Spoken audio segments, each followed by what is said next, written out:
Hi guys, நான் உங்கள் குரு பிரகாஷ். இன்றைக்கி வீடியோ உண்மையாலுமே வந்து சின்னதாக தான் இருக்கும். நான் ஒவ்வொரு வாட்டியும் வந்து வீடியோ சின்னதாக இருக்குன்னு சொல்லிட்டு பெருசாக பேசுகிறதுனால எனக்கு சரியாக தெரில. அண்டு டிஸ்க்ளைமர், இன்றைக்கி வந்து பேக்ரவுண்ட் நாய்ஸ் இல்லை பேக்ரவுண்ட் சவுண்ட் இருந்துக்கிட்டே இருக்கும். நாய்ஸ்ன்னு சொல்லக்கூடாது, பேக்ரவுண்ட் சவுண்ட் இருந்துக்கிட்டே இருக்கும். விசில் வெடி வைக்கிறது இந்த மாதிரி இருக்கும். அண்டு இன்றைக்கி உண்மையுமே நான் வந்து ரொம்ப கம்மியாக தான் பேச போகிறேன். ஆனால் ஃபஸ்ட் டைம் நான் வாழ்க்கையில் காலையிலேருந்து ஈவினிங் வரைக்கும் நியூஸ் சேனலில் மட்டுமே வச்சு பார்க்குற மாதிரி ஆக்கிட்டாங்க. ஓகே, ஸோ டாபிக் உள்ளார போயிடலாம். ஒரு சீக்ரெட் சொல்கிறேன்னு சொல்லியிருந்தேன் போன வீடியோவில். லைக் என்னன்னு பார்த்தீங்கன்னா, உங்களுக்கு வந்து காசு இருக்குது அண்டு பண்ணலான்ற ஒரு ஐடியா இருக்குது, உங்களுக்கு டைமும் இருக்குது, எஃபோர்ட் போடுறதுக்கும் நீங்கள் ரெடியாக இருக்கீங்க, மைண்ட் செட் எல்லாமே வந்து பிஸ்னஸ் ஆரம்பிக்கணும்னு இருக்குது. உங்கள் வயசுமே வந்து இப்போ கம்மியாக இருக்குது. இப்போ நீங்கள் ஆரம்பிச்சிங்கன்னா உங்களோட எம்ப்ளாயரை நீங்கள் வந்து ஈஸியாக கட்டிடலாம் அப்படின்ற ஒரு மைண்ட் செட்டில் இருக்கீங்க. ஆனால் எதை நான் வந்து எடுக்கிறது, ஏதாவது ஒரு ஐடியா எடுத்து அதில் தூத்துட்டு நான் என்ன பண்ணுறது அப்படின்ற ஒரு பயம் இருந்துச்சுன்னா, அதுக்கு வந்து இந்த ஒரு டெக்னிக்கை சொல்லித்தரேன். அது கொஞ்சம் க்ரேஸியாக தான் இருக்கும், பட் ஆனால் ஒரு கூட ஆகும். என்னென்னு பார்த்தீங்கன்னா, ஒரு நாள் ஃபுல்லாக உங்கள் கேர்ள் ஃப்ரெண்டு கூட சுற்றுங்க. ஓகேங்களா? அவங்க என்ன சொன்னாலும் அதை வந்து அங்கே கூப்பிட்டு போங்க, அதை வாங்கி கொடுங்க, அந்த மாதிரி பண்ணுங்கள். அதில் பர்டிகுலராக அவங்க வந்து என்னென்ன செலவு பண்ணுறாங்க, அந்த செலவு பண்ணுறது டைமில் அவங்க என்ன மாதிரியான லொக்கேஷன்ஸ் போகிறாங்க, என்ன மாதிரியாக வந்து அவங்களுக்கு என்விரான்மெண்ட் இருக்கணும்னு ஃபீல் பண்ணுறாங்க, இப்படிலாம் பாருங்கள். ஃபார் எக்ஸாம்பிள், நீங்கள் காலையிலேயே வந்து கேர்ள் ஃப்ரெண்டோட போகிறீங்க அப்படின்னா, ஃபஸ்ட்டு மால் போகிறீங்களா, எதுக்காக மால் போகிறேன், ஏன் மாலுக்கு போகிறேன்ற கேள்வி வரும். ஏன் அப்படின்ற ஒரு கேள்வி தான் உங்களுக்கு வந்து பியூர் டேட்டாவை கொண்டு வரதுக்கான கேள்வி. ஏன் மாலுக்கு போகிறீங்க, அதிகமாக வந்து பார்க்குறதுக்கு. அண்ட் என்விரான்மெண்ட் வந்து சில்லாக இருக்கும், ஒரு சஃபகேஸ்டட் இல்லாமல் இருக்கும். அண்ட் வந்து அடுத்து எங்கே போகிறீங்க, ஏதாவது வந்து பர்கர் சாப்பிடுவோ, இல்லை பீஸா சாப்பிடுவோ, இல்லை பிரியாணி சாப்பிடுவோ, இல்லை டீ குடிக்கவோ போகிறீங்க. ஸோ அதுவுமே இந்த மாதிரி ஒரு என்விரான்மெண்ட் போவீங்கன்னா ஏசி அந்த மாதிரி போவீங்க. அண்ட் ஈவினிங் வந்து பீச் போகிறதா இருக்கணும். எல்லா இடத்துலையுமே வந்து ஒரு ஷாப்பிங்னு இருக்கும், இல்லை ஏதாவது ஒன்று இருக்கும். ஸோ அது மாதிரி ஒரு 4லேருந்து 5 அவுட்டிங் போயிட்டீங்கன்னா, நீங்கள் வந்து ஒரு 20-30 இடத்துக்கு போயிருக்கீங்க அப்படின்ற மாதிரி நீங்கள் வச்சுக்கோங்களேன். அந்த 20-30 இடத்த நீங்கள் என்ன பண்ணணும்னா, ஃபுல்லாக வந்து ஒரு லிஸ்ட்டு மாதிரி எழுதி வச்சிடணும். எழுதி வச்சுட்டு ஏஐ யூஸ் பண்ணிவிட்டு, இல்லை உங்களுக்கே தெரிஞ்சுன்னா கூட ஓகே, கேட்டகரி வைஸ் பிடிக்கணும். அதாவது கேட்டகரி வைஸ் குரூப்பிங் பண்ணணும். ஃபார் ஃபுட்டுக்கு வந்து இவங்க இந்த மாதிரி போகிறாங்க, அதே மாதிரி வந்து ஷாப்பிங் அவங்க எந்த மாதிரி போகிறாங்க, அவங்க லுக்கை என்ஹான்ஸ் பண்ணுறதுக்காக எந்த மாதிரி போகிறாங்க, அண்ட் அவங்க என்டர்டெயின்மெண்ட்டுக்காக எந்த மாதிரி போகிறாங்க. ஃபார் எக்ஸாம்பிள் மூவி போகிறதா இருக்கட்டும், இந்த மாதிரி. ஓகேங்களா? இந்த மாதிரி வந்து ஒவ்வொன்றும் கேட்டகரைஸ் பண்ணிவிட்டு அவங்களுக்கு என்ன மாதிரியான ஒரு ப்ரிஃபரன்ஸ் இருக்குது அப்படின்றத நீங்கள் பார்க்கணும். இது வந்து உங்கள் கேர்ள் ஃப்ரெண்டில் பார்க்குறத விட, நீங்கள் அந்த இடத்துக்கு போகிறப்ப வேறு யாராவது கப்பலும் வந்திருப்பாங்களே, அவங்க என்ன மாதிரி ப்ரிஃபர் பண்ணுறாங்க அப்படின்ற மாதிரி உங்களுக்கு மைண்டுக்குள்ளே ஒரு சர்வே நீங்கள் எடுத்து வச்சுக்கணும். அண்டு இது வந்து நீங்கள் ஒப்சிடியன் அந்த மாதிரி வந்து ஒரு நோட் டேக்கிங் ஆப் கூட இருக்கும், அந்த ஆப்லேயும் நீங்கள் நோட் பண்ணி வச்சுக்கணும். ஸோ நியர்லி ஒரு 20 பீப்புள்ஸ்கிட்ட இந்த மாதிரி எடுக்கிறீங்கன்னு வச்சுக்கோங்களேன். லைக் வந்து ஒரு 5 to 6 டைம் நீங்கள் அவுட்டிங் போயிட்டு ஒரு 20 பீப்புள்ஸோட போய் எடுக்கிறீங்கன்னா உங்களுக்கு ஒரு டேட்டா கிடைக்கும். அதை அப்படியே எக்ஸலாக நீங்கள் டிராஃப்ட் பண்ணணும். டிராஃப்ட் பண்ணிவிட்டு இது வந்து ஏதாவது இன்ஃப்ளூயன்ஸ் பண்ணுதா அப்படின்றதையும் நீங்கள் ஏஐ வச்சு தெரிஞ்சுக்கணும். அதை வந்து இன்னொரு காலமில் நீங்கள் வந்து ரெடி பண்ணி வச்சுருக்கணும். குரூப்பிங் பண்ணுறீங்க, குரூப்பிங்கில் சார்ட்டிங் பண்ணுறீங்க. சார்ட்டிங் பண்ணதுக்கப்புறமேட்டு அது எந்தெந்த பர்சன்ட்லேருந்து நீங்கள் அப்சர்வ் பண்ணுறீங்கன்றதை நோட் பண்ணிக்கலாம். அது உங்கள் இஷ்டம் தான் எக்ஸலில். அண்ட் இவங்களுக்குள்ளார இருக்க ஒரு சிமிலாரிட்டி நீங்கள் ஃபைண்ட் அவுட் பண்ணுங்கள் ஒரு குரூப்பிங்குள்ளார. ஃபார் ஃபுட்டுன்னு எடுத்துக்கிட்டால், ஃபுட்டுலேயும் வந்து டீன்னு எடுத்துக்கிட்டால் அவங்க எந்த மாதிரி ப்ரிஃபர் பண்ணுறாங்க. அண்டு ஃபீட்பேக் சில பேர் சொல்லியிருப்பாங்க, இந்த இடம் வந்து ரொம்ப கடுப்பாக இருக்குல்ல அப்படின்னு சில பேர் சொல்லியிருப்பாங்க. இங்கே இது இருந்திருந்தால் நல்லா இருக்கும்னு சொல்லியிருப்பாங்க. அண்டு வந்து மோஸ்ட்லி உங்களுக்கு வந்து மார்க்கெட்டிங்கிறது எப்படி இருக்கணும்னா, அவங்க போடுற இன்ஸ்டாவில் இருக்க உங்கள் பிளேஸ்க்கு வந்துட்டு அவங்க இன்ஸ்டாவில் போடுற மாதிரி இருக்கணும். ஓகேங்களா? ஃபார் எக்ஸாம்பிள், லைக் ஏதாவது ஒரு ஈவெண்ட்டு போகிறாங்க, இல்லைனா வந்து ஒரு டிஜே இந்த மாதிரி போகிறாங்க, அது வந்து அந்த லொக்கேஷன் டேக் பண்ணி போடுறாங்கல்ல, அது எல்லாமே வந்து உங்களுக்கு பீப்புள் கவுண்ட்டை வந்து இன்க்ரீஸ் பண்ணும். ஸோ அந்த மாதிரி உங்களோட லொக்கேஷன்ஸ் இருக்கா அப்படின்றத அந்த ஃபீட்பேக் மாதிரி வச்சு நீங்கள் ரெடி பண்ணணும். மேபி நீங்கள் வந்து ஒரு என்ன சொல்கிறதுனா, ஒரு உமன்ஸ்க்கான கிளாத்திங் இது வைக்கலாம். அப்படி இல்லைன்னா அவங்களுக்கான பேசுகிறதுக்கான ஒரு டீ ஷாப் மாதிரி வைக்கலாம்.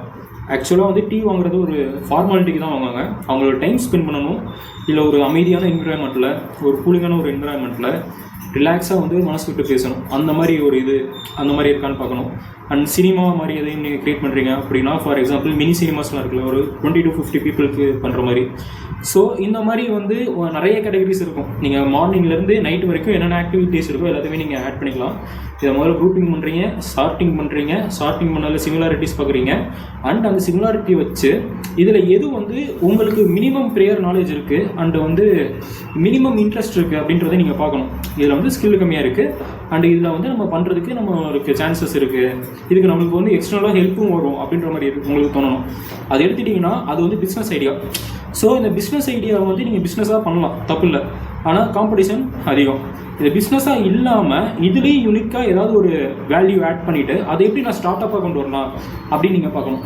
ஃபார் எக்ஸாம்பிள் லைக் வந்து இப்போ நீங்கள் டீ ஷாப்பே வச்சுருக்கீங்க, அது வந்து ஒரு என்ன சொல்கிறதுனா ஒரு மைல்டான, அதாவது என்னன்னா கூலிங்கான பிளேஸ் ஆகும் அண்ட் நிழலான பிளேஸ் ஆகும், சவுண்டே இல்லாத பிளேஸாகவும் இருக்குதுன்னு வச்சுக்கோங்களேன்.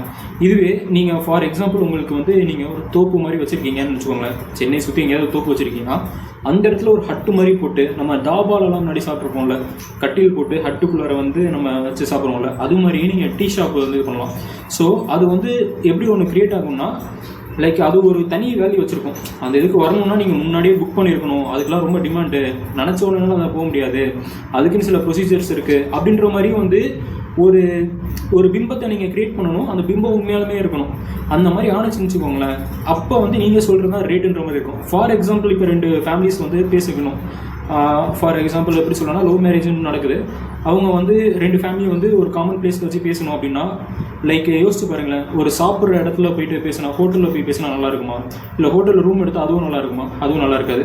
அண்டு வேறு எங்கே உட்காந்து அவங்க பேசுவாங்க, 2 ஃபேமிலிஸ் வந்து ஒன்றா உட்காந்து பேசுகிறதுக்குன்னு ஒரு பீஸ்ஃபுல்லான பிளேஸோ இல்லை வந்து பீஸ்ஃபுல்லான என்விரான்மெண்ட்டுக்குன்னு ஏதாவது ஒன்று இருக்கா அப்படின்னு பார்த்தீங்கன்னா கிடையாது. 2 பேர் வீட்டில் யாராவது ஒருத்தர் வீட்டுக்கு தான் போய் பேசணும்னா ஒருத்தரோட ஈகோ டாமினன்ஸ் அதிகமாக இருக்கும். ஸோ 2 பேருக்கும் காமன் பிளேஸ்ன்னு பார்த்தீங்கன்னா வேறு எங்கேயும் பேச முடியாது. கோயில் அதுக்கான இடமும் கிடையாது இல்லை. ஸோ அதை விட்டுருங்க. இப்போ இந்த இதை வந்து நீங்கள் எப்படி பார்க்கணுன்னா, உங்களோட மெயின் பர்பஸ் வந்து பிஸ்னஸ் லெவலில் பார்த்தீங்கன்னா நீங்கள் டீயோ காஃபியோ தான் கொடுக்குறீங்க.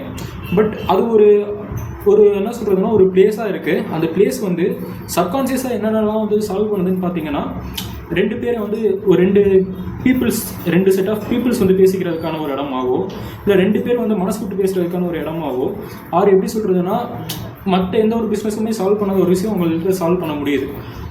லைக் எப்படி சொல்கிறதுனா டைரெக்டாக ஓப்பனாக பேசுகிறதுக்கு ஒரு இடம், அந்த மாதிரி இதை வந்து நீங்கள் இது ஒன் ஆஃப் தி ஐடியா. இது மாதிரி நீங்கள் என்ன யூனிக்காக அதில் கொண்டு வந்தோன்னா இவங்களோட வித்தியாசமாக நான் தெரிவேன். அந்த ஃபீல்டை வந்து அவங்க அண்டர்ஸ்டாண்ட் பண்ணிவிட்டு அதுக்கு பின்னாடி சைக்காலஜியை புரிஞ்சுட்டு அதை அவங்க கமர்ஷியலைஸ் பண்ணிவிட்டு நம்மளுக்கு ஒரு ஆப்போனண்ட் வரதுக்கே டைம் எடுக்கும் அப்படின்ற மாதிரி ஒரு கேப்பை நீங்கள் கண்டுபிடிச்சிட்டிங்கனாலே அந்த கேப்பை நீங்கள் யூட்டிலைஸ் பண்ணிவிட்டு ஒரு 2 to 3 இயர்ஸில் நல்லாவே நீங்கள் வந்து காசு பார்க்கலாம் அப்படின்றது என்னோட ஒரு ஃபைண்டிங்னு கூட சொல்லிக்கலாம். ஸோ இதுதான் நான் நேற்று சொன்னேன், எப்படி வந்து நீங்கள் ஒரு விஷயத்தை ஃபைண்ட் அவுட் பண்ணணுன்ட்டு. இந்த ஒரு கேப்பை வந்து நீங்கள் ஃபைண்ட் அவுட் பண்ணுறதுக்கு நான் ஒரு சிஸ்டம் வந்து ரெடி பண்ணேன். என்னென்னா இந்த மாதிரி நீங்கள் கேர்ள் ஃப்ரெண்டோ இல்லை யாரையோ ஒருத்தரை கூப்பிட்டுட்டு போய் அவங்க மூலமாக நீங்கள் வந்து சர்வே எடுத்துகிட்டு, சொன்ன மாதிரி வெடிக்குது, சர்வே எடுத்துகிட்டு அந்த சர்வேவை குரூப்பிங் அண்ட் சார்ட்டிங் பண்ணி அதில் வந்து எது காமனாக இருக்கோ அதை எடுத்துகிட்டு அதில் நீங்கள் யூனிக்காக என்ன சேர்த்தா எந்த மாதிரியெல்லாம் வரும் ஒரு சிமுலேட் பண்ணிவிட்டு அதை வந்து பேட்ச் லெவலில் நீங்கள் ஆரம்பிக்கணும். ஃபார் எக்ஸாம்பிள் உங்களுக்கு வந்து இப்போ தோப்பெல்லாம் கிடையாது, தோப்பு இருந்தால் நான் ஏன் எப்படி இருக்க போகிறேன்ற கேள்வி உங்களுக்கு அசால்ட்டாக வரலாம். தோப்பு வச்சுருக்கவர் உங்களுக்கு தெரியும்ல, அவர்கிட்ட போய் பேசிவிட்டு இந்த மாதிரி நான் குத்தகைக்கு எடுத்துக்கிறேன் 1 இயருக்கு அப்படின்னு சொல்லிவிட்டு அதுக்கப்புறமேட்டு சென்னை பீப்புளாக இருந்துட்டு ஸ்டார்ட் அப் க்ரியேட் பண்ணணும்னு நீங்கள் இருந்தீங்கன்னா பல்லாவரம் மார்க்கெட்டு அண்டு வந்து பாரிஸ் கார்னர் தெரியாமல் இருந்தீங்கன்னா கஷ்டம்தான் அப்படின்ற மாதிரி தான் நான் சொல்லுவேன். ஸோ இங்கேருந்து மினிமலாக நீங்கள் வாங்கிட்டு லாஜிஸ்டிக் பண்ணி அங்கே ஷிஃப்ட் பண்ணிவிட்டு எந்த மாதிரி பண்ணால் அட்ராக்ட் பண்ணலாம் அப்படின்றதுக்கு தனியாக நீங்கள் ஒரு லிட்ரேச்சர் சர்வே மாதிரி எடுத்து அங்கே இருந்து நீங்கள் உங்களோட இன்சைட்ஸ் என்ன அப்படின்றத நீங்கள் கேதர் பண்ணிவிட்டு இங்கே வைக்கணும்.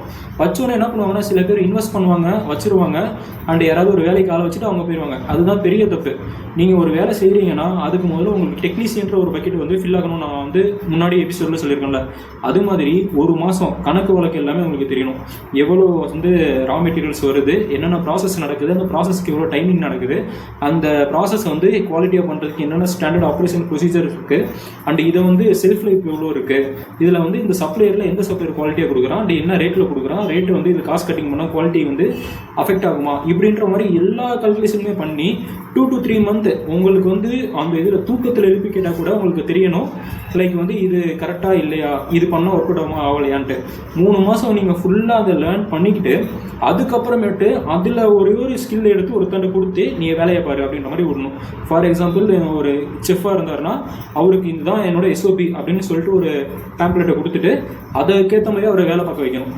அதே மாதிரி கேஷியர்னால் இதுதான் என்னோட SOP, இதுக்கேற்ற மாதிரி தான் நீ வேலை பார்க்கணும், இதை தவிர நீ அதிகமாக எதுவும் பண்ணக்கூடாது அப்படின்ற மாதிரி நீங்கள் ஒரு இன்ஸ்ட்ரக்ஷன் கொடுத்தீங்கன்னா கண்டிப்பாக உங்கள் ஸ்டார்ட் அப்பில் அதுக்கப்புறமேட்டு அது வரைக்கும் ஆக்டிவ் இன்கமாக இருக்கும். ஆக்டிவ் இன்கம்னா உங்கள் டைம், எஃபர்ட்டு, உங்கள் க்ரியேட்டிவிட்டி எல்லாமே வந்து ஒரு போட்டுக்கிட்டே இருக்கணுன்ற மாதிரி. பேசிவ் இன்கம்னா நீங்கள் அங்கே ப்ரெசன்ஸே தேவையில்லை, நீங்கள் ஒரு சிஸ்டம் ஜென்ரேட் பண்ணிட்டீங்க, அது வந்து மணி மேக்கிங் மிஷின் மாதிரி உங்களுக்கு மணி ஜென்ரேட் பண்ணிகிட்டே இருக்குன்னு அர்த்தம். ஸோ இந்த மாதிரி பேசிவ் இன்கம் ஜென்ரேட் பண்ணுறதுக்கு இல்லை அது வந்து ஆக்டிவ் இன்கம்லேருந்து பேசிவ் இன்கம்க்கு கன்வெர்ட் பண்ணுறதுக்கு உங்களுக்கு ஒரு சிஸ்டம் தேவை. அந்த சிஸ்டம் நீங்கள் ஸ்டார்டிங்லேருந்து பில்ட் பண்ண ஆரம்பிச்சிங்கன்னா எண்ட் ஆஃப் தி டே நீங்கள் அதுலேருந்து டிட்டாச் ஆயிடுவீங்க. உங்களோட இது எப்படி இருக்குன்னா, புதுசாக ஏதாவது வந்து ஒருத்தவங்க வந்திருக்காங்க, அவங்களுக்கு சப்ளையரோ இல்லை ஏதோ வந்திருக்காங்க, இல்லை புது ஐடியா இருக்குது, அதுனா அப்ரூவ் பண்ணணுமா ரிஜெக்ட் பண்ணுறாங்கன்றது மட்டும்தான் அவங்களோட வேலையாக இருக்கும். இப்படி இருந்தீங்கன்னா லைக் வந்து இது ஒரு தனி இன்கமாக ஜென்ரேட் ஆகிட்டே இருக்கும். ஒரு சிங்கிள் இன்கம் வச்சு நம்ம ஃப்ளோ ஆகக்கூடாதுன்னு சொல்லியிருப்பாங்களே, அதுக்கான ஒரு மெத்தட் தான் இது. உங்கள்கிட்ட அமௌண்ட் இருக்குது, உங்களுக்கு டைமும் இருக்குது, உங்களால் பண்ண முடியுன்ற நம்பிக்கையும் இருக்குது, உங்களுக்கு ஃபேமிலி பேக்ரவுண்ட் சப்போர்ட் கிடைக்கும். நீங்கள் உங்கள் சம்பளத்தை டிபெண்ட் பண்ணி உங்கள் ஃபேமிலி இல்லை அப்படின்ற மாதிரிலாம் உங்களுக்கு தோணுச்சுன்னா நீங்கள் இந்த மாதிரி லைக் வந்து அனலைஸ் பண்ணிவிட்டு உங்களுக்கு எந்த ஃபீல்டு செட் ஆகுதோ இருக்கலாம். நான் வந்து ஒரு எக்ஸாம்பிள் தான் சொன்னேன், இந்த எக்ஸாம்பிளில் நீங்கள் எடுக்கணுன்றது அவசியம் கிடையாது. நீங்கள் அனலைஸ் பண்ணுங்கள், நீங்கள் வந்து பாருங்கள். இந்த மாதிரி வந்து கேர்ள் ஃப்ரெண்ட் அவுட்டிங் கூப்பிட்டு போயிட்டு அந்த மாதிரி பாருங்கள். கேர்ள் ஃப்ரெண்ட் இல்லைன்னா நான் எதுவும் பண்ண முடியாது. நான் ஏன் கேர்ள் ஃப்ரெண்டுன்னு சொன்னேன்னா, பாய் ஃப்ரெண்ட்ஸ் அதாவது வந்து பசங்க ஃப்ரெண்டுன்னா நம்ம பெருசாக செலவு பண்ண மாட்டோம், தேவையா அதுக்கு மட்டும் செலவு பண்ணுவோம். பெரிய செலவுன்னு பார்த்தீங்கன்னா கோவா போகிறது, பாண்டிச்சேரி போகிறது, இல்லைனா ட்ரிப்பு போகிறது. எனக்குலாம் ட்ரிப்பு போகிறது பிடிக்கும், அந்த மாதிரி தான் நம்ம செலவு பண்ணியிருப்போம். ட்ரிப்பில் தான் நம்ம அதிகமாக செலவு பண்ணியிருப்போம். பொண்ணுங்க தான் அந்த என்விரான்மெண்ட்டில் லுக்குக்காக ஒரு செலவு பண்ணுவாங்க, இல்லை அவங்களுக்கு அதில் வந்து ஒரு இது இருக்குது, இம்பல்ஸ் பையிங்ன்ற மாதிரி சொல்லுவாங்கள்ல, அது வந்து அவங்களுக்கு ஒரு டோபமைன் கொடுக்கும். ஸோ அதை பேஸ் பண்ணி அது மூலமாக நீங்கள் வந்து பீப்புள் எப்படி ஒரு பொண்ணு பண்ணுற செலவை வச்சு பையன் பொண்ணு 2 பேருமே எப்படி செலவு பண்ணுவாங்க, எதுக்கு வந்து ப்ரியாரிட்டி கொடுக்குறாங்கன்றதை நீங்கள் ஈஸியாக கண்டுபிடிச்சிடலாம். ஓகேங்களா? அதை பேஸ் பண்ணி நீங்கள் ஆரம்பிக்கலாம். இது வந்து ஒர்க் அவுட் ஆகுமான்னு கேட்டிங்கன்னா 100% ஒர்க் அவுட் ஆகும். இங்கே நான் சொல்ல வந்தது வந்து பொண்ணுங்க அதிகமாக செலவு பண்ணுவாங்கன்றது சொல்ல வரல. பொண்ணுங்க வந்து அழகாக கண்டுபிடிப்பாங்க எந்த இடத்துல மார்க்கெட் கேப் இருக்குன்றது. ஸோ அவங்கள யூஸ் பண்ணிவிட்டு அந்த மார்க்கெட் கேப்பை கண்டுபிடிங்க. பை ப்ராடக்ட் தான். நீங்கள் வந்து அவுட்டிங் போக போக உங்களுக்கு ஒரு பாண்ட் கிரியேட் ஆகலாம். அண்டு இது மூலமாக உங்களுக்கு வந்து மார்க்கெட்டில் என்ன கேப் இருக்குன்றது நீங்கள் தெரிஞ்சுக்கலாம். ஓகே, இன்றைக்கி வீடியோ வந்து சின்னதாக முடிஞ்சிருக்குன்னு நினைக்கிறேன். மீண்டும் அடுத்த வீடியோவில் சந்திப்போம். அது வரைக்கும் பை.